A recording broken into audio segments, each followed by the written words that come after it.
a newcomer to Syrian Christianity.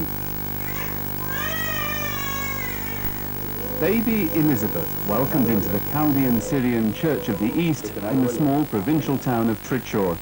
The priests using a language which no one in this South Indian congregation can speak, Aramaic, the ancient language Jesus is believed to have used.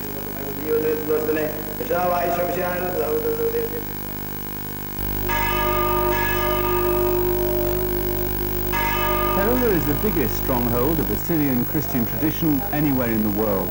5 million devotees. This church is Orthodox, laying emphasis on the mystical and Oriental. Other Syrian Christians are Protestants or Catholics. A movement divided between reformers and traditionalists such as these.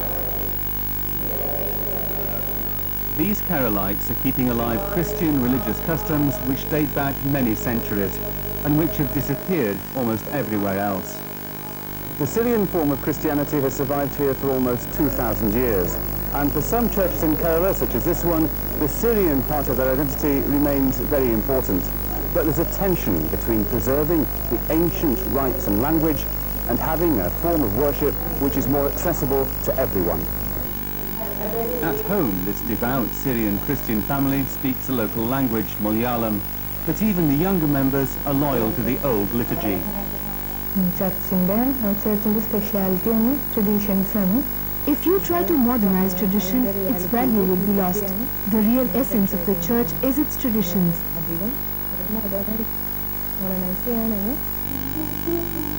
Relaxing after a 2-hour Sunday service, the bishop is striving to master the sitar, the most Indian of all instruments. In spite of the Aramaic liturgy, he insists his church is as Indian as any other religion. People say the Christianity has a lot of foreignness. We say no, Syrian is a part of the Indian culture, and we live as our brothers and sisters in harmony. The printing press of the Syrian Catholics, the biggest of the Eastern churches here.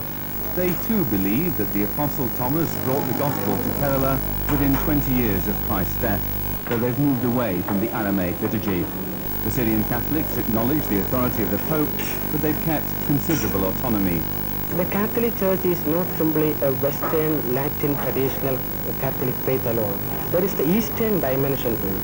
The Eastern churches are a different way of living. Their liturgy is different. Their spirituality, their mystical dimensions are little different from that of the Latin churches. It looks like any cathedral shop anywhere in the world. Kerala's Eastern Catholics have adopted many of the outward trappings of the West.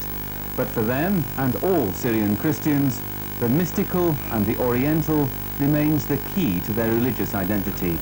Andrew Whitehead, BBC News, Kerala.